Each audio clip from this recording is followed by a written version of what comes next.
Ruler School is brought to you by Happy Little Hug Factory and these amazing patrons. Extra special thank you to guest lecturer patrons Brody Harris and Lance Albertson. Thank you for your support. Enjoy the video.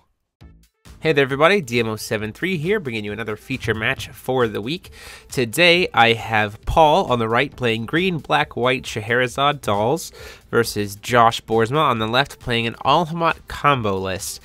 So the Alhama'at Combo, let me explain it a little bit, is kind of a take on the Umir combo list. The whole point is that Alhama'at can kind of play this early game with his spells so that he can potentially land all of the big stuff in regards to you know, like World Flame summoning and things of that nature, to also back up or the potential Heroic Epic for the 1000th Night, but then also is playing this Umir combo with Heroic Epic and the 1000th Night.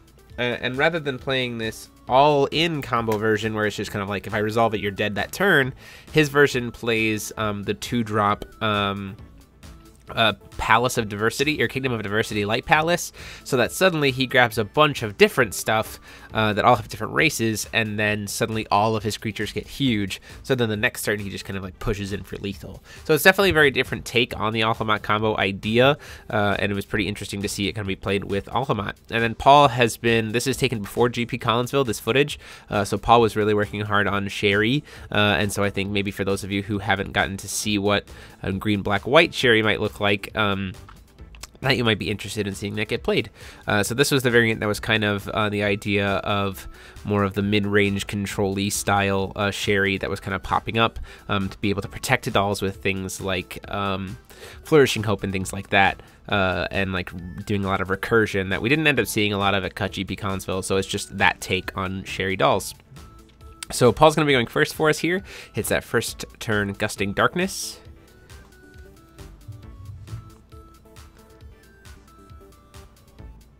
Decides to pass the turn there.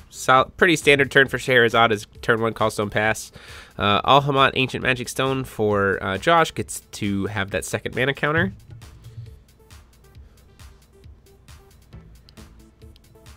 A Thought Control coming down, pretty good first turn.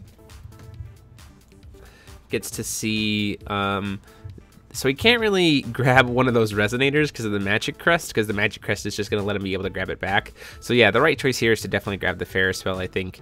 Paul's still going to be able to, at the end of the turn, activate the Approaching the Truth to be able to kind of dig a little deeper. But also, putting a Resonator in the grave super early, it doesn't really do much against Scheherazade. Because especially since they have Seed of Rebirth. Paul seeing a Severing Winds and a Puppet Maker off the top, which is really good because he can just keep both of those on top, draw from that, and then draw the other card for turn. So has a lot of good options in his hand. I imagine we potentially see the Puppet Master come down here. Paul also has to be really careful because he can't open himself up too much to a World Flame summoning. It is a very real card, dealing a lot of damage to the board, and setting him back a stone could be potentially very dangerous. So Paul's just going to call stone and pass. Heaven's Rift for Josh, getting to Resonance for another magic counter. Another Thought Control coming down.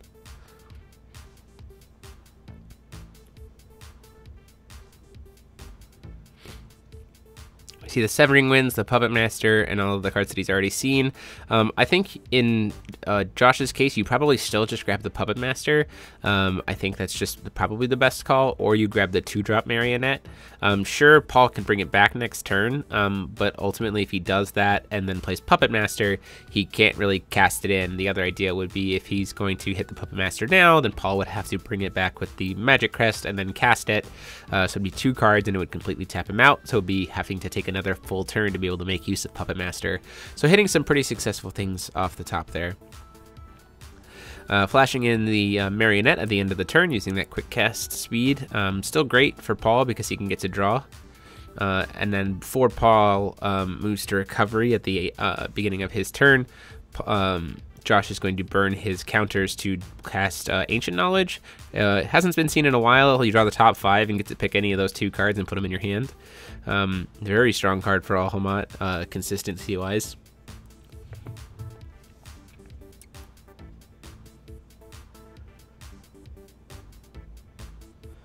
Then shipping 3 to the bottom. Paul gets to go into recovery.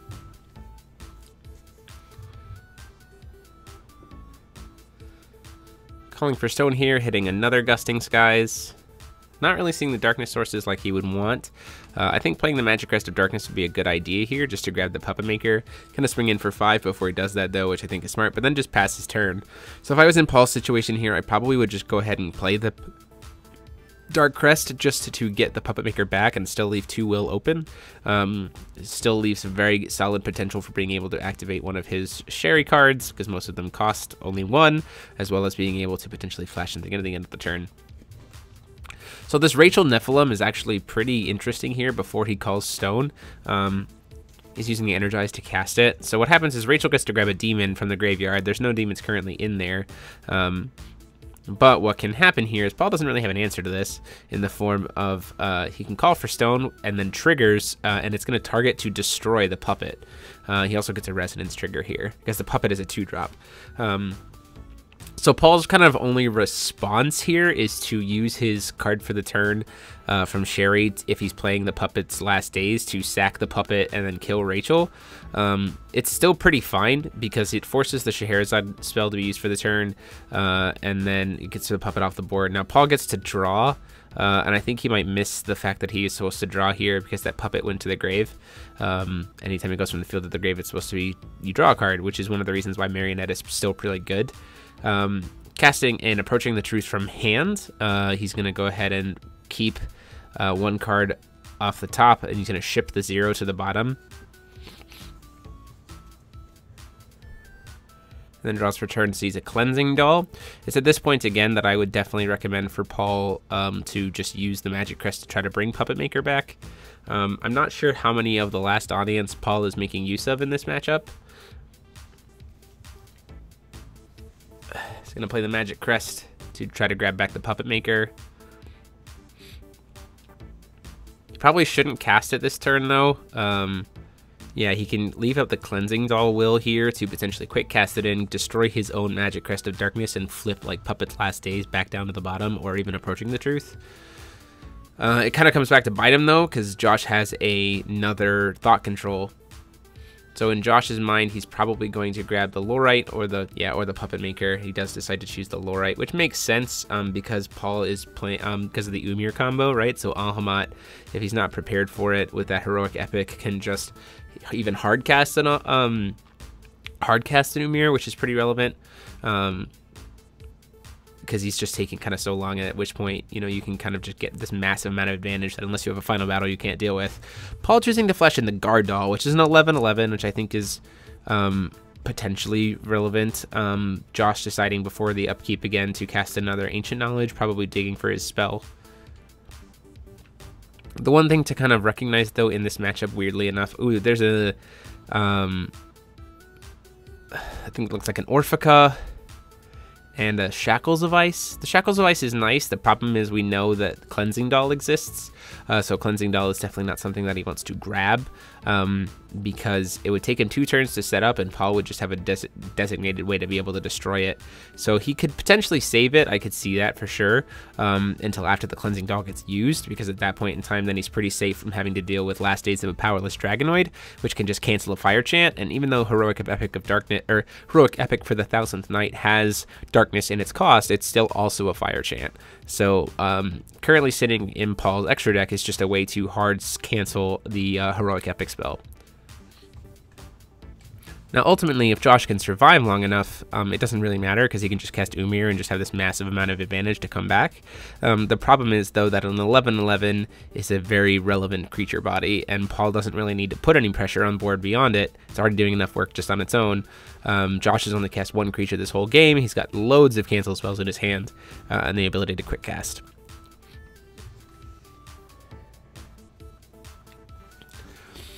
Hitting that Scorch Bales, getting another counter, back up to 1, so a total of 6 will at this point.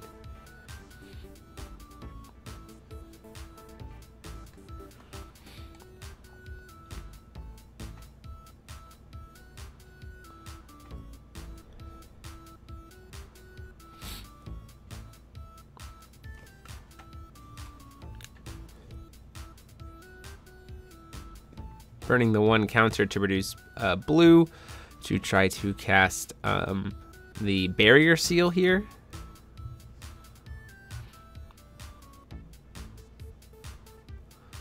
So the whole idea behind Barrier Seal is now making spells 1 more, cost 2 more, non-ancient magics. Once again, maybe potentially trying to bait out the play of the Cleansing Doll, or maybe just forgetting that Cleansing Doll exists. The Cleansing Doll comes in, it's going to come into play, and Paul's actually, interestingly enough, just going to hardcast the Severing to cancel that. I'm not entirely sure if I agree with that situation. Paul could have just as easily been more will effective while also putting a body on board by using Cleansing Doll to pop it once it resolved. And Abdul's going to get cast here and resolves, surprisingly enough. There's the second Severing Winds in his hand and he decides not to use it. I think that was a little bit of a misplay on Paul's side. I would have just hard canceled it. It stops his opponent completely, taps him out, and he can suddenly just generate a ton of advantage. So Paul could have potentially been going in for 17 damage at this point. Because of Cleansing Doll, if he had let it resolve, attempts to cast the Abdul, and in response, you cast the Cleansing Doll then to pop the face down, and then once that resolves, then you cast the Severing Winds for free, because how the way the chase builds. So Paul could have definitely been much further ahead in advantage-wise at this position. Still not a bad way. Josh is completely tapped out, and sure, he has a 6/6, but it's definitely not too bad for him in any way, shape, or form. Swinging in for 11, I imagine that Josh probably just takes this damage. Ultimately, he wants his kill spell, his Umir, to kind of resolve, and the Abdul works really great to prevent Lorite from being a card, because Lorite's effect to cancel stuff is actually an enter trigger.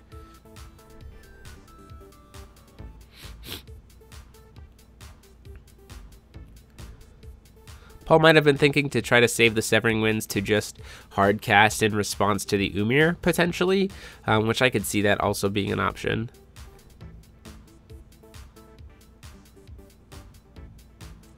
He's going to use the activate ability of Welser. And the God Art gets to come into play. Josh is going to pay 3. It's his first card for the turn, Heroic Epic, and then Welser is going to attempt to copy it. So let me explain a little bit of how this situation is going to work. They're going to resolve this in a very interesting way. He's going to use the Sherry effect to do the Last Days of a Powerless Dragonoid to cancel the Fire Chant, and then he's also going to spend 4 to cast the Severing Winds, because the second card isn't actually being cast. However, ultimately, I think, so they mess up here in 2 spots that I need to talk about. One, the second card that's being used by Welser isn't being cast, so it can't be Severing. It's being created as a copy by Welser, by the continuous effect of Welser. Here's the other thing. Ultimately, he only needed to use 1 cancel spell there, so if you cancel the first spell that Welser creates, if you cancel the spell that Welser is attempting to copy, then Welser doesn't successfully copy something, so there's nothing for him to copy, which means that his ability just whiffs. So you don't need to spend 2 cancels on it. So they're kind of talking back and forth a little bit about how that interaction happens, and I think Paul ends up just paying 4, potentially. But just as kind of an example, yeah, if you cancel the thing that Welser is attempting to copy, then Welser can't successfully copy it, so you don't need to use 2 cancel spells to get it to resolve. So while this is an interesting play line for Josh to try to get it to stick, ultimately, Paul's just going to say, well, I'll just spend the 4 and hardcast it. Paul didn't even need to cancel that second copy of the spell. The problem is at this point that Welser is going to die at the end of Paul's turn, which is really unfortunate.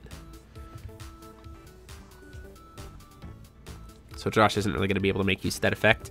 The good news is, weirdly enough, for Paul, is that he can, or for Josh anyways, he can use that Welser to block, to prevent himself from taking that damage. And then at that point in time, Paul's probably used up most, if not all, of his counter spells, at which point in time he can just hardcast, as long as the Abdul stays on board, hardcast the Umir that he still has in his hand and get that combo to start resolving. And with Abdul on board, Shahrazad's flip is significantly less effective because most of her things that she wants to bring on board in order to deal with the board state have enter effects, and Abdul says no.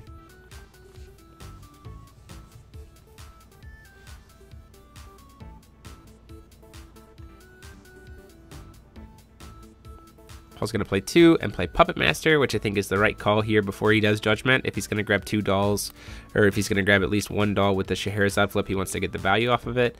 But then he just passes the turn, so the Welsler's going to die. So he's really projecting another cancel spell, which I think is the right play here. He might have forgotten to call for Stone.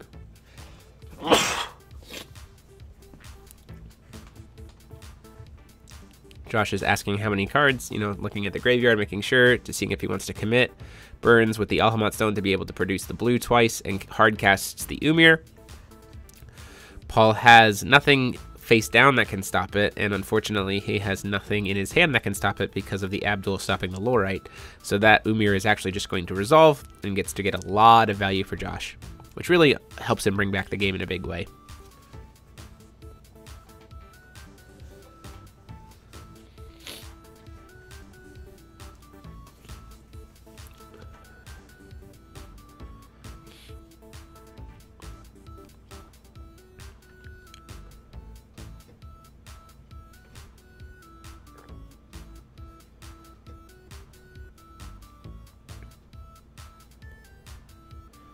So he's grabbing 3 additions here, because he can grab 3 of anything. He's going to grab 2 additions and a creature. So he's going to grab 0 circles of protection and call green. So all of his stuff is protected from green stuff, like Scarlet's Agony and all those pieces, as well as all the dolls. He's going to use Orphica to flick the Umir, and then the Shackles of Ice is great because now it's in play, and so Paul can't possibly flip anymore of his dolls. Then the Umir comes into play at the end of the turn. There's no response to be able to stop it.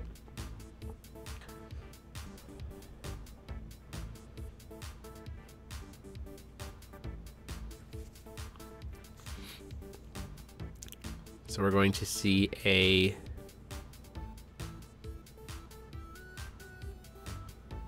looks like a Rachel, a Demon Orderly, and then the Castle.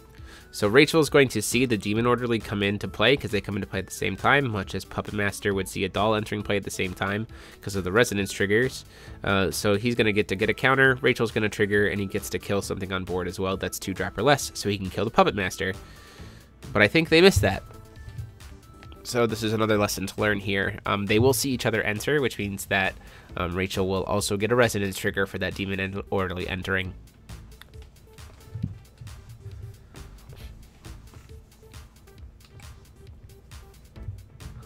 So technically that Puppet Master probably wouldn't be on board at this point.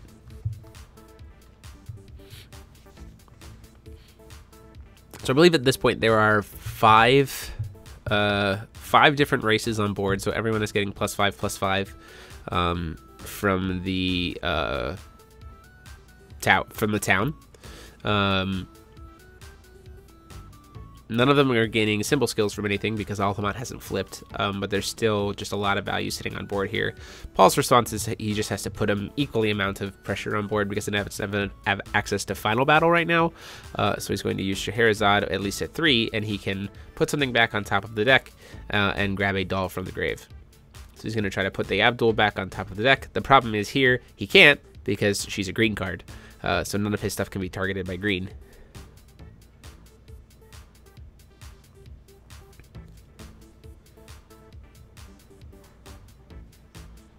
So there's no target for him to be able to bounce with.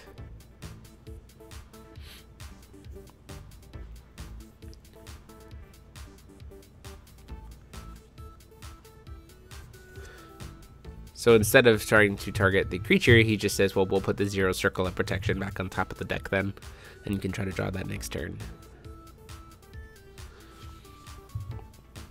He will get to draw off the Puppet Maker. Not quite sure if he did or not. All of Josh's creatures are very, very big at this point.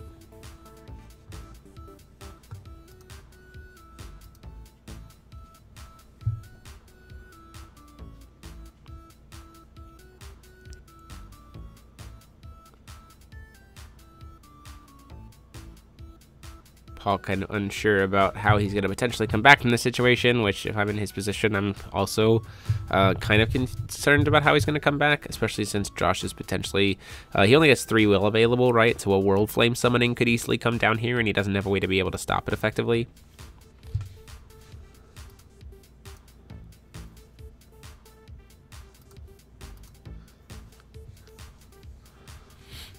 We know that Josh has been sitting on World Flame for quite a bit of time.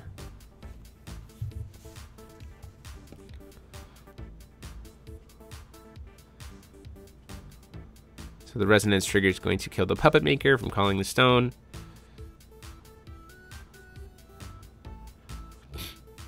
Chooses to cast the Circle of Protection first, which I think is a little odd. Probably would have cast the World Flame Summoning first as my first card for turn. There really wasn't anything that was stopping him. There's not enough will on board to be able to cast the Severing Winds. He would have gotten 2 of the things off the board, swinging into the air for a grand total of, I believe, 11 damage or 13 damage.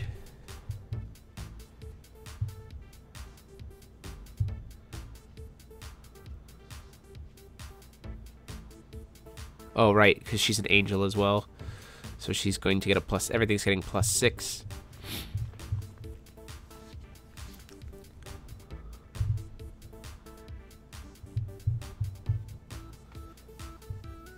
Taking the damage there, going down to 15.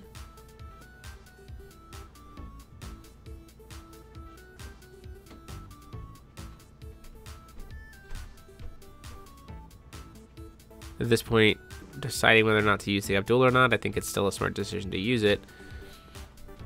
And so now he casts the World Flame Summoning, or thinks about it anyway. So I think that this was kind of the mistake. He could have cast that first. Paul can easily just Severing Winds that. Because it is the second card for turn. And I think it's an obvious choice to Severing it. Josh isn't threatening anything else that could be potentially more dangerous. He doesn't want to avoid taking all that damage, so he is going to Severing it. So I think if Josh had just cast that first, it would have been significantly better. Swinging in for 12 damage with the Abdul. Taking it, going down to 3, or down to 2. So maybe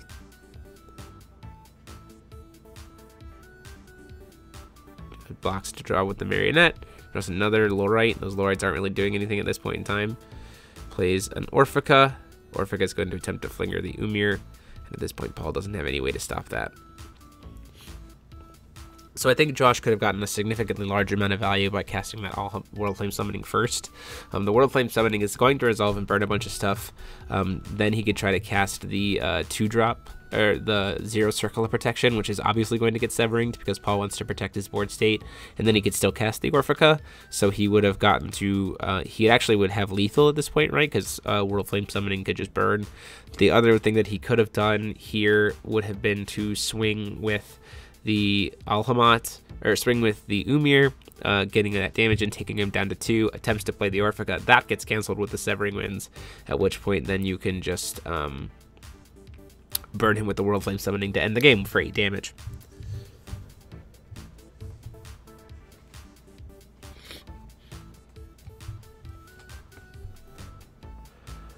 So at this point, Paul would actually only need to deal 3 damage to Josh to be able to kill him, because Sherry's going to be able to swing in for 10 in the air. The problem is just that he just doesn't have enough creatures. But he also, because he doesn't, he has to be able to protect his board state next turn, and his life total is so low that he can't possibly kill with Final Battle.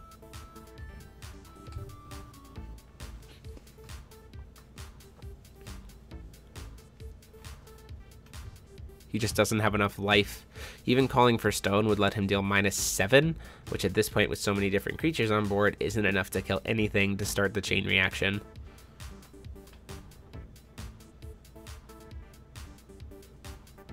Of things like dying to losing the stat nags over and over again, from kind of like the cascading negatives of losing all of those different races.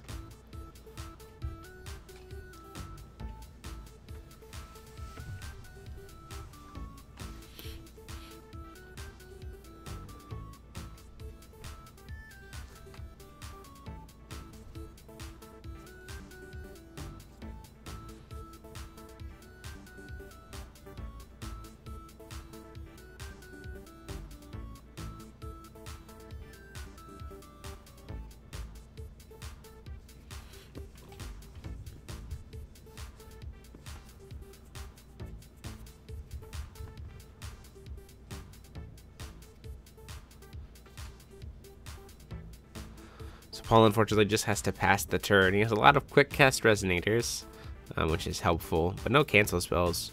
There's just so many creatures on board that even having all those quick cast creatures, I don't think is enough to stop him. Let's see, 1, 2, 3, 4, 5, 6. He has to block with the Sherry, otherwise he dies here. And he has 2 creatures, so he has to be able to produce 4 more creatures with just 6 will. Actually, weirdly enough, he totally can. He can spend his entire turn just blocking creatures using the 3 Lowrights in his hand and the Cleansing Doll. It produces enough. So, oh, a Last Audience, even better. Can save a little bit more will. Block with the Last Audience. The Orphica's going to kill it, and he can just throw his. Potentially, if he plays this right, he could potentially just push back, right? If Josh gives him an opening. Just by spending all those creatures. Orphica swings in again. A Lowright's going to swing in and block it.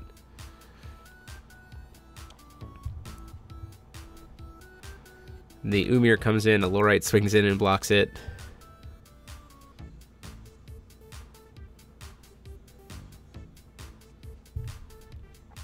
The Abdul swings in. A Lowright comes in and blocks it. The Demon Orderly comes in. He blocks with the Guard Doll, which gets it killed. Another Orphica is going to flicker out the Guard Doll, at which point he can just swing in and end the game that way. So really strong use of Orphica to push through for the lethal damage there from Josh. He did have a couple of opportunities kind of given to him by Paul, I think, but we'll move on to game 2. So just because you're not killing them the same turn you play Umir doesn't mean that Umir is not a ridiculously strong card once it resolves, especially if it can stick around.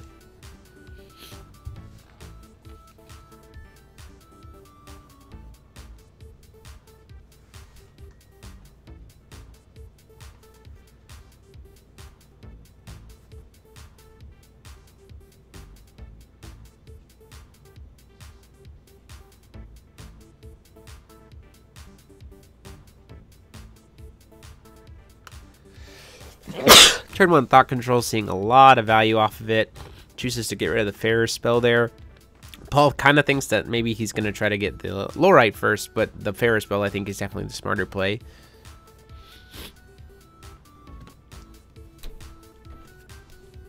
Draws that Miscalculation off the top of the deck. From the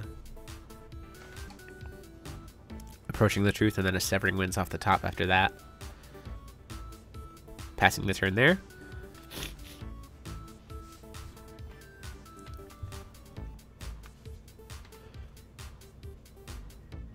Getting the Ancient Magic Stone here, up to 2 magic counters. Looking at what the board state is, thinking about whether or not to play the Abdul quite yet. He says, let me look at your hand one more time. Let's see the Thought Control. Sees the Approaching the Truth, a couple Lowrights, a Miscalculation, and a Severing Winds. In this position, I probably would grab the Approaching the Truth. The Last Audience really isn't going to do much at this early point in the game. The Last Audience could definitely be a grab, though, because you don't want to fall victim to being pulled into miscalculations. It's one of the things that Last Audience in green, black, white, Sherry can do very effectively. He decides to grab the... he does grab the Last Audience to prevent the Abdul from being potentially baited into having to deal with the situation. Approaching the Truth is going to get cast, so we see a Puppet Maker and a Marionette on Paul's side for that. Probably going to keep both of those cards on top of his deck and just drop both.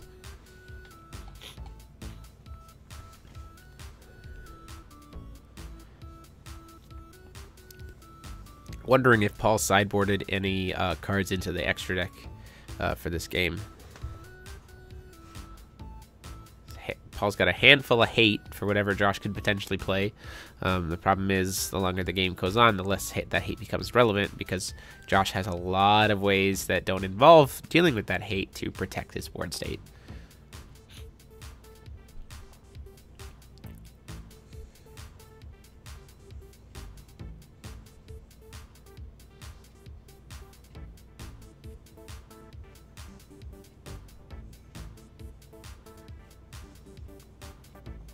Ancient Knowledge being cast.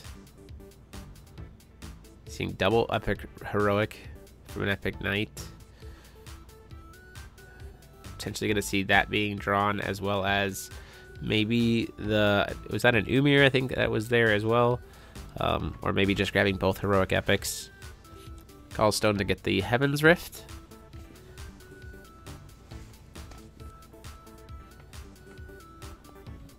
This is the turn where I could see him potentially playing the Abdul. Yep, he can protect it. The Abdul, is that natural? There's no real things in Paul's itinerary right now outside of a last audience bait into a miscalc that can really deal with an Abdul. He's just too low on will to stop it from hitting the field. And if it hits the field, the problem is he needs to get a doll on board to be able to use Doll's Last Days, which just spends a lot of resources that maybe he doesn't want to quite be using yet. Ultimately, he can. The same turn, he could play the Marionette. And then immediately use Doll's Last Days and just kill the Abdul. Drawing a card in the process. It's a little greedy, but getting rid of the doll is pretty important, I think. The other thing that Paul could be doing is he could play the Marionette and then just wait until the Umir attempts to get played. And then you respond by killing the Abdul in that position.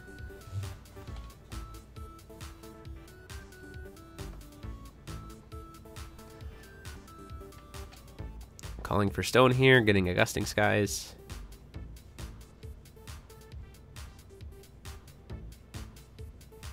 Puppet Master coming down here for Paul. So interestingly enough, if I'm in Josh's position, I'd probably consider burning everything, taking a turn, right? Burning everything and just casting a World Flame summoning here, just to make use of the Last Days of the Powerless Dragonoid. The Abdul is also a solid play here. Just making use of it now so that the Lowrights aren't really effective, especially now that Doll's Last Days has been used. The Abdul's probably gonna stay around until the end of the game at this point, unless the last audience comes down to kind of start doing some baiting work. Even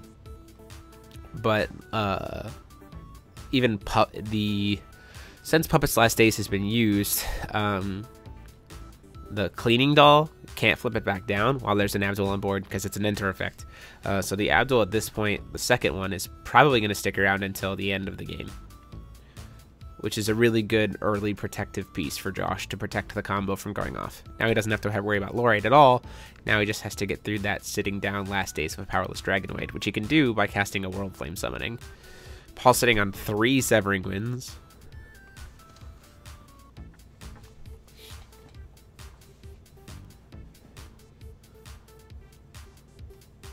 Calling Stone here with Scheherazade, getting another Black Silence.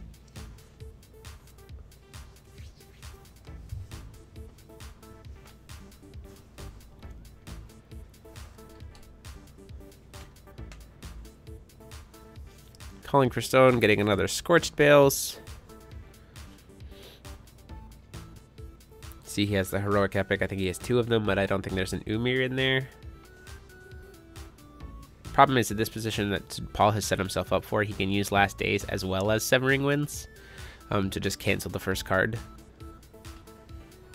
So he might be more inclined to use his Severing Winds here to cancel the first card and leave up the Last Days for later. So he always has that cancel ready to go. Welser's is going to attempt it to be God's Arted.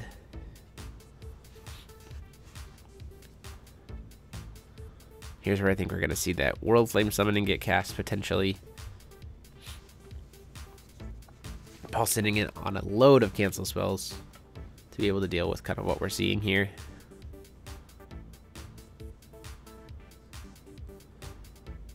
The World Flame Summoning is going to get cast, attempts to copy it.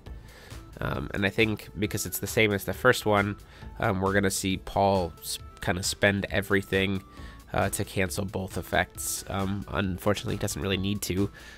It works out really, really well for Josh. That misunderstanding of how Welser works out really, really well for Josh, because at this point in time, he's used 2 cancel spells of Paul's. So he spent a turn doing it, but he protected and baited out a lot of Paul's cancel magic there. So Heroic Epic is significantly easier for him to cast.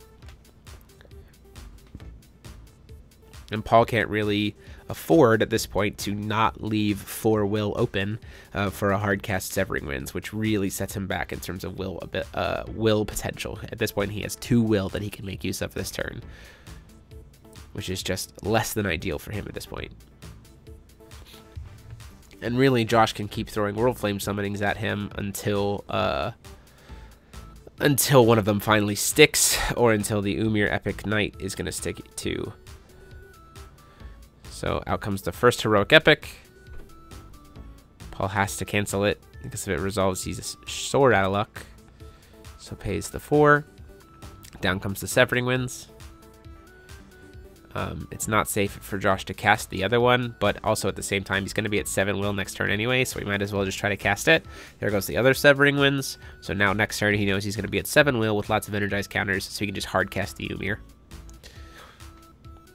Paul's defense at that point is literally just Final Battle, which is still not a good position for him to have to pay into. Just because then World Flame summonings and anything else that Josh might throw at him is much easier to cast, and a second Umir resolving would probably potentially just be game. Calling for Stone here, getting a Gusting Skies, swinging in for 5. Josh says that's fine, or 7 because of the Puppet Master having its Grimoire mix legend maxed out. So 7 damage here. Josh gladly takes it. Paul definitely representing a potential Severing Winds cast. Josh deciding I'm going to go ahead and take that risk and cast it. And unfortunately, there's no way for him to respond. So that Umir is going to resolve, and suddenly there's going to be the massive board state. And as you can see from Paul's hand, he does not have a Final Battle anywhere close.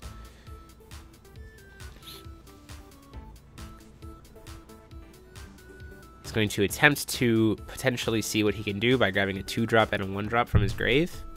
Potentially draw some cards here, maybe draw into a Severing Winds. He's going to grab the Marionette and the Last Audience, so he'll get to draw 2 cards here.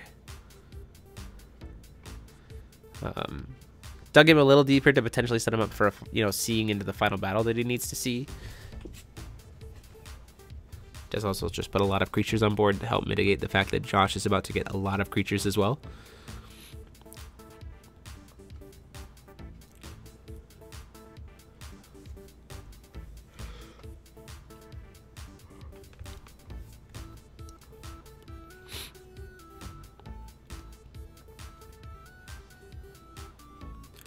Grabbing the Orphica to flicker the Umir so he gets 2 triggers out of it, the Rachel, and then the Demon Orderly. Once again, I don't think he executed that properly in terms of the Rachel being able to resonance with the Demon Orderly to be able to kill Puppet Maker. But the second Orderly is going to come in and get resonance. So technically he should get 2 resonance triggers here, which would work really well for him, because he can kill the Last Audience and the Puppet Maker and just get them both off the board. At this point, with the second one, he grabs the City, the protection from green, and the Orderly. Before the Orderly resonance trigger is going to resolve, he's going to cast in a Last Audience, and the card that he drew into off of that was a Patrolling Guard Doll. So he has a massive board full of dolls and potentially drew into, I think there's a Final Battle in there, which is really good for Paul at this point. It costs him a lot of will and does potentially set him up for a the big burn spell that I can't remember its name, World Flame Summoning, but it still is going to completely wipe the board. He's going to pay 3 grand of life to deal -15. It just completely wipes Josh's board.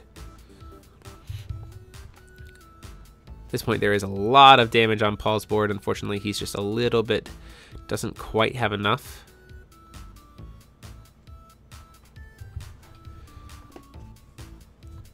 If he had another Puppet Maker, it would be lethal here, but unfortunately, it's just not quite enough. It's 13, 15, 17, 24, 31. It's going to put Josh down to 2 life with all of these things swinging.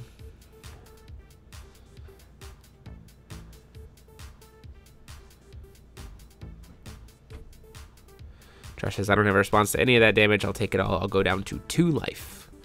So really good timing on that Final Battle. And then he's going to just go ahead and use Sherry here, cast the Agony and flip over and just generate as much advantage as possible. Now, so the call here, I think, would have actually been, there's no dolls in grave. I don't know if he runs it, but the call here would have been to grab, this is why a lot of Scheherazade decks at least potentially sideboard the variant effigy. The second he saw that there was burn in Josh's deck, he should have played the variant effigy, because what he could have done here is grabbed the variant effigy from deck, which means that if you're going to try to use World Flame summoning to burn me, you're going to kill yourself, because World Flame does 8 to face, and the variant effigy, he's got 10 life. So there's a World Flame summoning. He can't stop that damage. He's just going to take the 8 to the face. He doesn't have any cancel spells for it. And then because of the Resonance trigger and how much he has, everything on that board is going to die at this point. He's dealing 8 to the board, and then let's 8 to face, so it takes him down to 2 life. And then just casts the other one with his dual and the Resonance triggers. So Paul didn't see another severing there. He'd already used 3 of his severings, and at that point in time, with the second World Flame summoning resolving, that's just the end of the game. So huge thanks to these guys for playing the match. I hope you guys enjoyed it. Deck profiles for both lists will be uploaded this week, and as always, let us know down below what you thought of the match or what you potentially would have done different in terms of different plays, so we can all learn from it. But until next time, this is DMO73 signing off.